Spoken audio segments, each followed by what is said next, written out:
Today, as we continue our series, Life Beyond, we consider the concept of what life looks like beyond scarcity. And our second lesson is from the Gospel of John, chapter 21, verses 4 through 12. Just after daybreak, Jesus stood on the beach, but the disciples did not know that it was Jesus. Jesus said to them, "Children, you have no fish, have you?" They answered him, "No." He said to them, "Cast the net to the right side of the boat, and you will find some." So they cast it, and now they were not able to haul it in because there were so many fish. That disciple whom Jesus loved said to Peter, "It is the Lord." When Simon Peter heard that it was the Lord, he put on some clothes, for he was naked, and jumped into the sea. But the other disciples came in the boat, dragging the net full of fish, for they were not far from the land, only about 100 yards off. When they had gone ashore, they saw a charcoal fire there, with fish on it and bread. Jesus said to them, "Bring some of the fish that you have just caught." So Simon Peter went aboard and hauled the net ashore full of large fish, 153 of them. And though there were so many, the net was not torn. Jesus said to them, "Come and have breakfast." Now none of the disciples dared to ask him, "Who are you?" because they knew it was the Lord. This is the word of the Lord. Thanks be to God. Last Sunday, I had the pleasure of spending some time with our confirmation class, a small group of high school students who are spending this year exploring our religious tradition and reflecting on their own faith journeys in preparation for deciding whether they will join the church. We spent some time talking about the Bible, how it's organized, what time period it covers, what are the major themes. We compared the Bible to a filing cabinet with two drawers. One drawer contains files representing the books of the Old Testament or the Hebrew Bible, books that tell the story of God's relationship with the people of Israel. The other drawer contains files representing the books of the New Testament, books that tell the story of Jesus Christ and the church. Today's text, the book of Ruth from the Old Testament and the Gospel of John from the New, remind us that perhaps the most significant thing about our sacred book is what holds these two sections together: the often surprising, always abundant, perpetually illogical love of God. But notice, love is not where either of these texts begin. They begin with despair.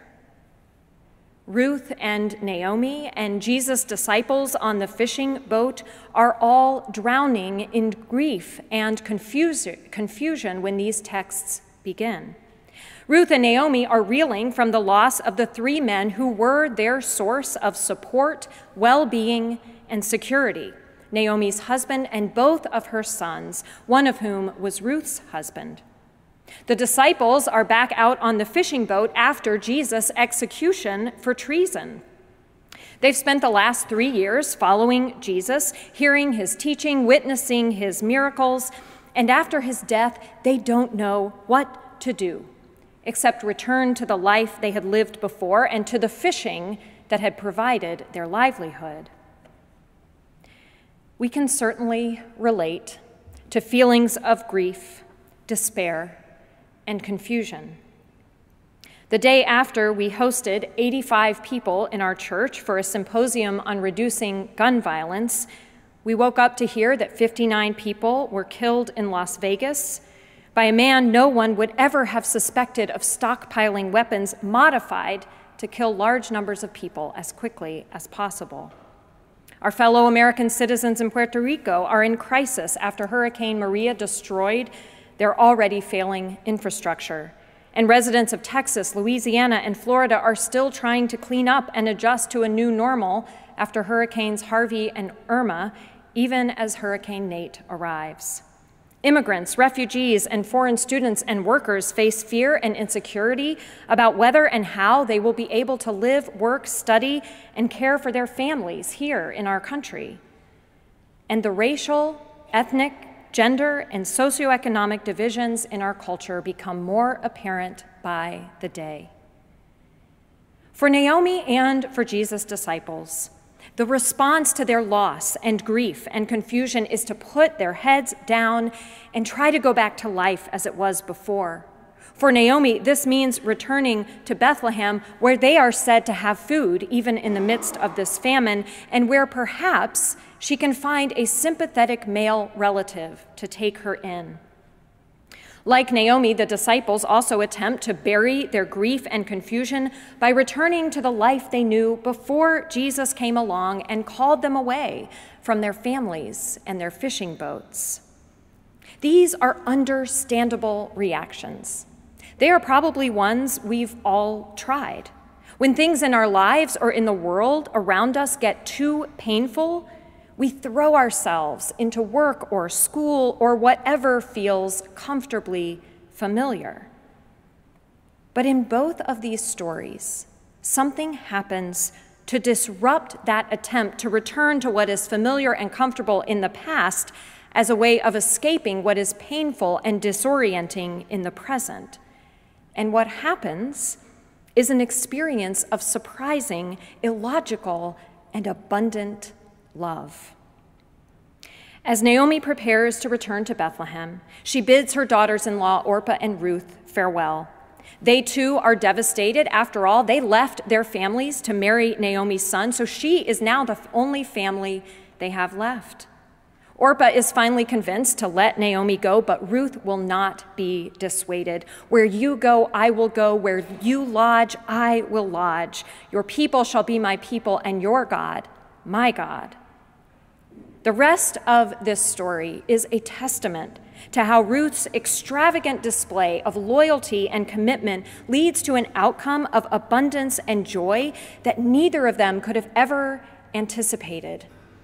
Spoiler alert, there is not just food in Bethlehem, but this story ends with Naomi cradling Ruth's newborn son, who will be the grandfather of Israel's greatest king, David, and the ancestor of Joseph, the father of Jesus. For the disciples, the experience of abundance comes when a man on the beach, who is too far away for them to recognize, suggests that if they've caught no fish yet, they should move their nets to the other side of the boat.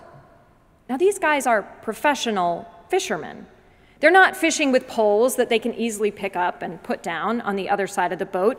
They're using nets held down under the water by heavy weights. It would take all of them to pull up the nets and get them over to the other side.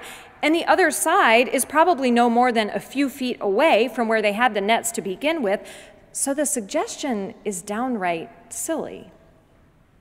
Well, maybe it was the time they spent with Jesus that compelled them to listen to a crazy idea from a stranger, because they did the work. They moved the nets and almost immediately caught so many fish they could barely haul in the catch.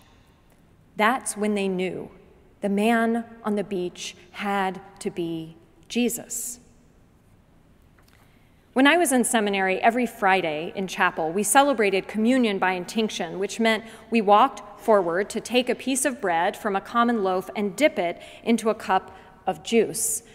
One Friday, I walked up to the professor who was holding the bread, but instead of letting me take my usual piece, which was just big enough to dip into the juice without getting my fingers wet, and just small enough to politely put into my mouth all at once, this professor tore off a huge chunk of bread and handed it to me. Now, I couldn't refuse it, but I had no idea what to do with it. I dipped it in the cup and took off as big a bite as I could, but I still had a good-sized chunk in my hand. I went back to my seat holding it and glanced around. That's when I saw that all the people near me were wrestling with the same dilemma. Some were surreptitiously eating the rest of the bread. Others were just nervously holding it. I saw one person casually drop it on the floor as if by accident.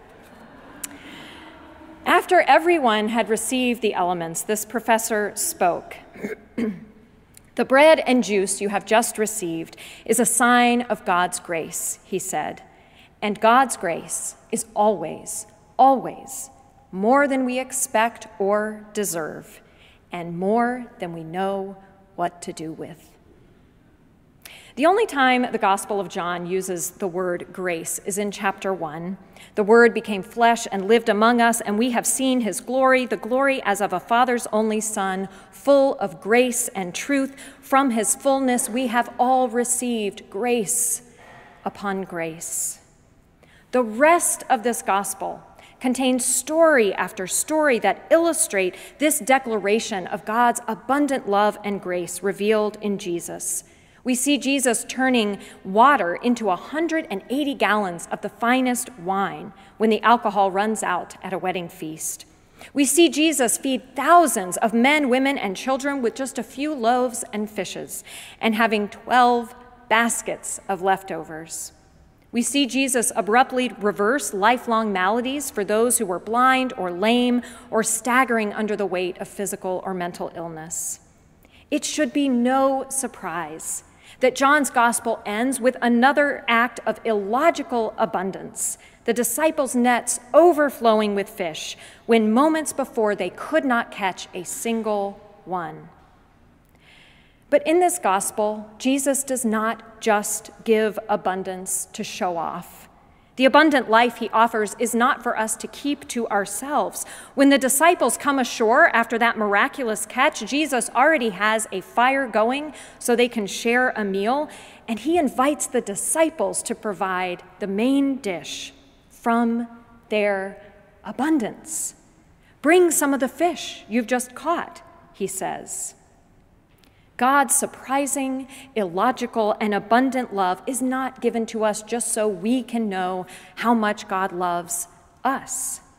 God gives to us love, talents, skills, material resources so that we can experience the satisfaction of sharing the best of ourselves with God's world. Because when we share what God has given us, we experience unparalleled freedom and joy that comes with a life beyond scarcity. We live in a culture where messages of scarcity are relentless. And although it may seem counterintuitive, the more resources we have, the more likely we are to believe those messages that say there is only so much to go around, and if someone else wins, someone has to lose. Walter Brueggemann writes, "An ideology of scarcity says there is not enough, so hold on to what you have. In fact, don't just hold on to it, hoard it. Put aside more than you need, so that if you do need it, it will be there, even if others must do without." 25 years ago, St. Paul's Episcopal Church up the hill in Cleveland Heights faced a problem that at first seemed like a problem of scarcity. After school each day, students from the nearby middle school would cut through the church parking lot. Sometimes they'd even come inside the church building where they might help themselves to a cup of coffee, get into a fight in the hallway, or find a dark corner to make out in. The church leaders and staff were understandably concerned. They didn't have the resources to keep track of these kids who came in, and they didn't want to risk damage to their building or the liability of having unsupervised kids on their property. So they decided to lock the doors. It worked. The kids couldn't come in anymore. But for the leaders of the church who'd made this decision, something didn't feel right. Finally, after conversation and discernment, they decided not just to unlock the doors, but to provide programming for kids who needed a safe place to go after school. That was the beginning of Open Doors Academy, which in the last 25 years has grown into one of the largest and most effective after-school programs in Cleveland, and whose overarching modest goal is to break the cycle of intergenerational poverty. All because a church made a conscious move beyond an ideology of scarcity and toward a theology of abundance. Our history, the history of the Church of the Covenant, shows that we are also a community that understands the importance and the challenge of this shift from a cultural ideology of scarcity to a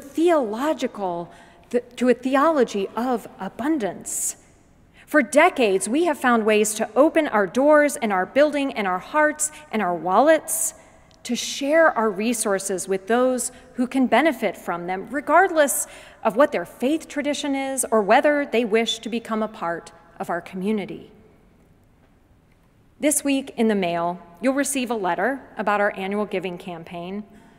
The letter contains a list of many of the ways the church has lived out our vision in the past few months.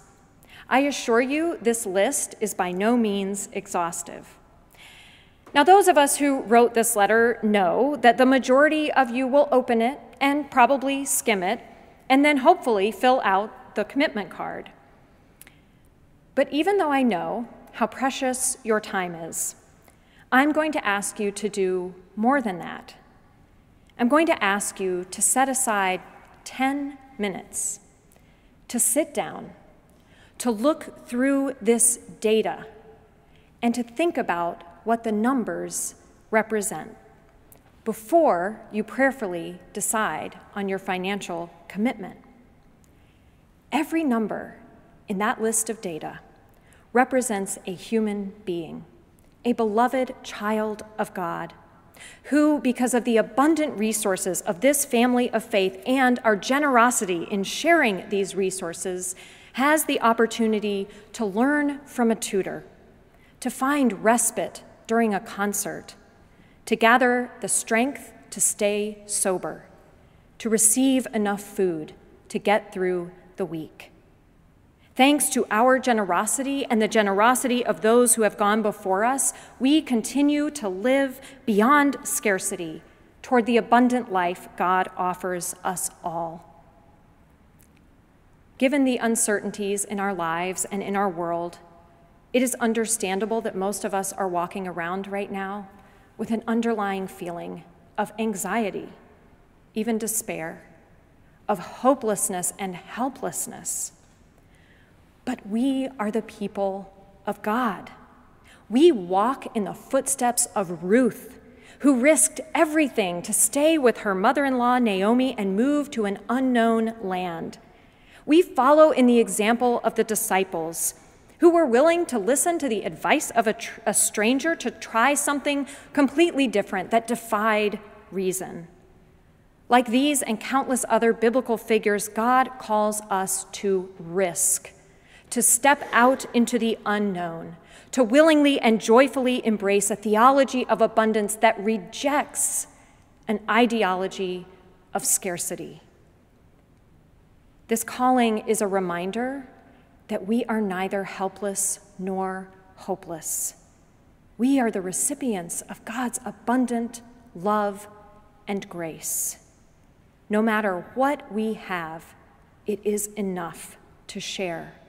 And it is the very act of sharing that reveals to us the presence and grace of God, who gives us more love than we can handle, more than we ever deserve, and more than we know what to do with, and then invites us to find ways to give it away. Amen.